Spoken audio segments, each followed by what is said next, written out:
Сәлем, қазақша әңгімелер каналына қош келдіңіздер. Тарихты толығырақ тыңдаңыздар. Мұндай шындықты ешбір ана көтере алмайды. Бірақ мен өлсем де үнсіз қалмаймын. Менің атым Гүлнұр, 41 жастамын. Бір ұлым бар еді. Аслан 17 жаста. Жүрегімнің соғысы, өмірімнің мәні тек сол болатын. Бірақ бәрі бір сәтте жоққа айналды. Бір қоңырау, бір хат, бір өтірік. 2023 жылдың 11 ақпанында менің ұлым мектепке кеткен. Қайтып келмеді. Алғашында ойладым, достармен қыдырып кеткен шығар. Бірақ кешкі сағат 8-де телефон өшті. Жолдастары ештеңе білмейді деді. Бір түрлі үнсіздік. Тыныштық, тым тыныш. Түнде полицияға бардым. Олар салғырт қабылдады. Кәмелетке толмаған болса да 24 сағат күтіңіз деді. Мен 24 секундта күте алмадым. Келесі күні маған белгісіз нөмірден хабар келді. Қысқа ғана: ұлыңды іздеме. Әйтпесе өзің жоғаласың. Сол кезде мен шындыққа бір қадам жақындағанымды түсіндім. Полиция кейін ұлымның мәйітін таптық деді. Бірақ мен оның бетін ашуға рұқсат ала алмадым.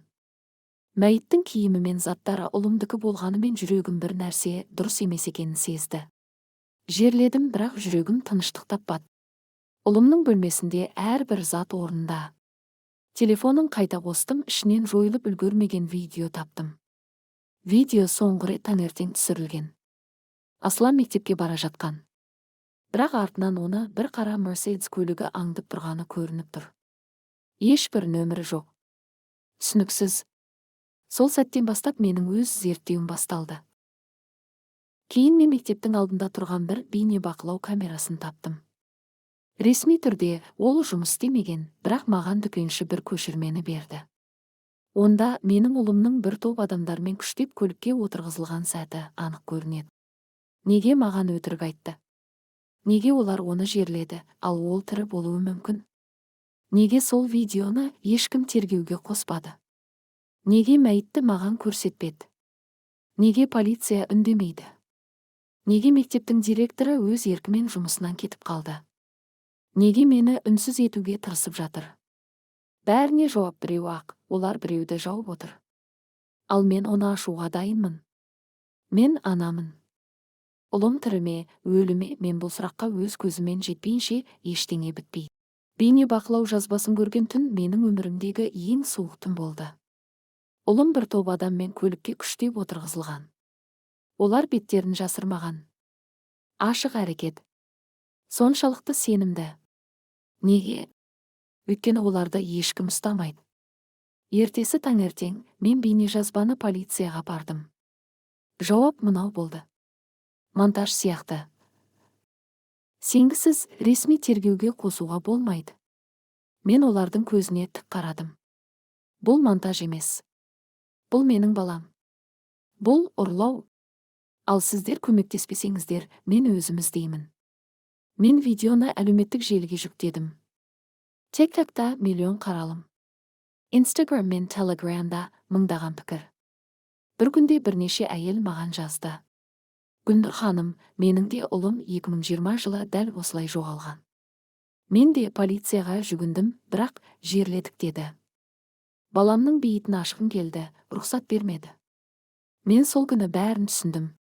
Бұл тек менің басымдағы қайғы емес.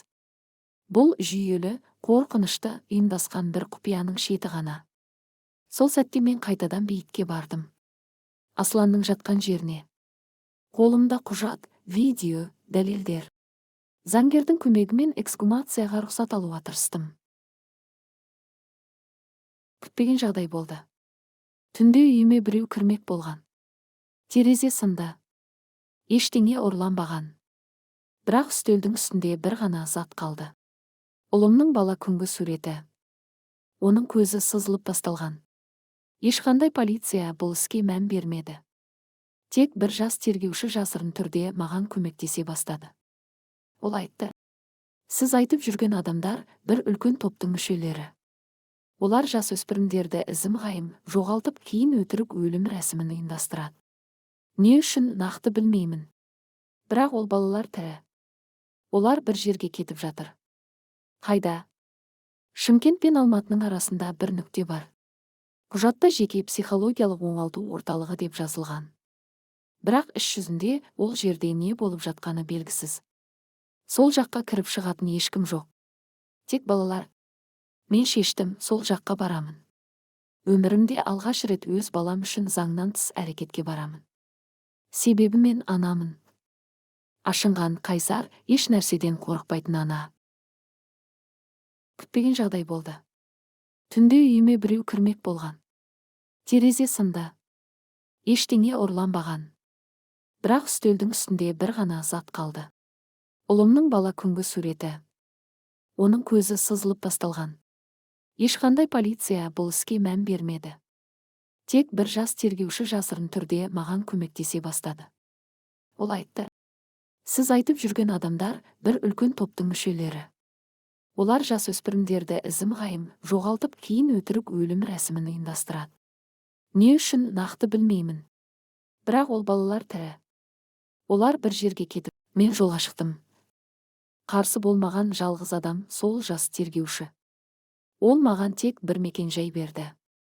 Алматы мен Шымкенттің арасында орналасқан, картада көрсетілмейтін мекен. Жол бойы ойым сансаққа жүгірді.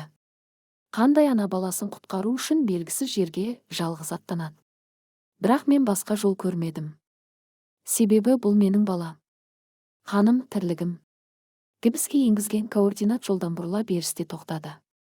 Алдымда орман жиегіндегі қоршалған аумақ. Қақпада ешқандай жазу жоқ. Бірақ алыстан темір конструкциялар мен бейне бақылау камералары көрінеді. Мен байқаусыз бақылау үшін орман ішінен өттім. Қолымда бинокль, қалтамда диктофон. Қоршаудың ар жағында балалар жүрген. Бірақ киімдері бірдей, сұр форма. Үстінде ешқандай белгі жоқ. Бәрі үнсіз. Күлкі, шу жоқ. Сол сәтте арт жағымнан дыбыс шықты. Бұрылып қарасам, күзетші. Мені ұстап алды. Телефонымды тартып алды, бірақ сөмкемдегі диктофонды байқамады. Мені орталыққа кіргізді. Іші стерилді, таза. Бәрі бір-біріне ұқсас бөлмелер. Ақ қабырға, суық жарық, үнсіздік. Мені қабылдау бөлмесіне апарды. Жоғарғы дәрежелі қызметкер өзін Назгүл деп таныстырды. Сіз бұл жерге қалай кіріп кеттіңіз? Деді ол суық үнмен. Мен баламды іздеп жүрмін. 17 жаста. Аты Аслан. Назгүл маған күліп қарады. Бұл жерде ондай есімде ешкім тіркелмеген. Ал сіз заңсыз кірдіңіз.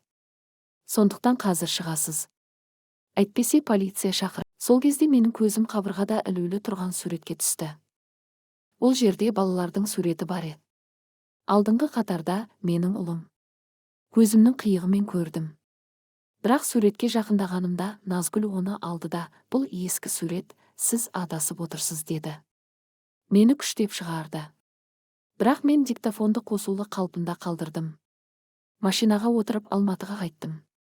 Үйге жеткен соң жазбаны тыңдадым. Таныс дауысты естідім. Бүгін жаңа балалар келді.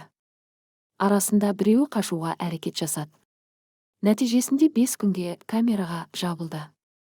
Аслан деген. Менің жүрегім тоқтап қала жаздады. Аслан, олар оны ұстаған. Олар оның үстінен тәжірибе жасап жатыр.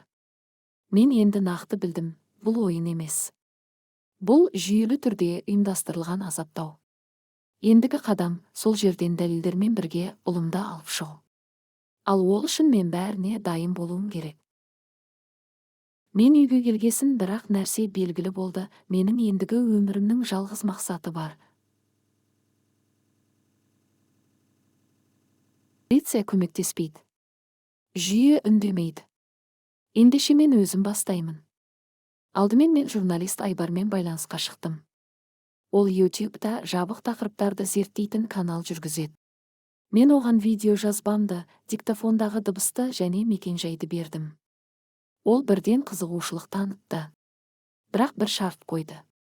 Мен сенің арқаңда шындықты шығаруға дайынмын. Бірақ ол үшін сен де менімен бірге жүресің. Біз дәлел керек. Мен келістім. Сол түнде біз қайтадан сол орталыққа бардық. Бұл жолы жасырын камера, микрофон, дрон және түнгі көру құрылғысын алдық. Орман ішімен келдік. Айбар алыстан орталықтың ауласын дрон арқылы түсіріп жатты. Ал мен қоршаудың бір шетіне жақындадым. Тосынан арт жағымыздан жарық жанды. Бірнеше күзетші бізді байқап қалып қуалай бастады. Айбар дронын тастап орман ішіне жүгіріп кетті. Мен де соңынан. Бірнеше сағат бойы бой тасалап жүрдік. Таң атқанда қалаға қайта оралдық. Айбар телефонын ашып дрон түсірілімін қарап отырды. Сол жерде менің жүрегім тоқтап қала жаздады. Аула ішінде ұлым тұр. Аслан. Бірнеше секундтық қана көрініс. Бірақ бұл шындықтың дәлелі. Менің балам құпия орталықта балалар қамалып отыр. Ашынған ананың күресі. Видео жарты күнде 500 000 қаралым жинады. Бірақ кешкісін біздің видеомыз жойылды. Канал бұғатталды. Айбарға қоқан лоққы түсті. Ал менің есігімнің алдына сақ бол деген қағаз тастап кеткен. Менің өмірім енді қауіпте. Бірақ мен тоқтамаймын. Себебі Аслан тірі. Ол мені күтуде. Енді мен оны құтқару үшін сол жерге қайта барамын. Бірақ бұл жолы жалғыз емес. Келесі күні таңертең біз нақты жоспар құрдық. Айбар өзінің бір оператор досын шақырды. Ал мен Telegram арқылы басқа да балалары жоғалған аналарға хабарластым. Көп күтпей, бесеуі келісті, бірге барамыз деді. Ешқайсымызда қару жоқ, тек камера, дауыс күшейткіш, заңгерден алынған құжаттар және ана жүрегіндегі үміт бар. Біз 6 адамнан тұратын топпен сол орталыққа күндіз баруды шештік. Бұл жолы жасырын емес. Ашық, жария түрде. Айбар тікелей эфир қосты. Біз орман арасымен емес, тікелей қақпа алдына бардық. Күзетшілер бірден шықты. Қолдарында рация, бірі видео түсіріп жатты. Біз талап қойдық. Біз балаларымызды көруге келдік. Бізде дәлел бар. Бұл аналардың үндеуі. Күзет басшысы мазақтап күлді. Бұл жеке меншік аумақ. Қазір полиция шақырамыз. Шақырыңыз. Біз кетпейміз. Бәрін тікелей эфирге түсіріп жатырмыз. Кенеттен іштен бір дауыс шықты. Тоқтаңдар. Біреуін әкеліңдер. Біз бәріміз демімізді ішке тартып не боларын күттік. Содан соң артқы есіктен бір жасөспірімді әкелді. Ол менің ұлым емес. Басқа баланың көзі бұлыңғыр, жүзі бозарған. Бірақ артында бір сұлба көрінді. Мен жүрегіммен сездім. Аслан. Есіктен ол шықты. Менің ұлым. Жүдеу, бірақ тірі. Көзіміз түйіскен сәтте бәрі тоқтап қалғандай болды. Мен оған ұмтылдым.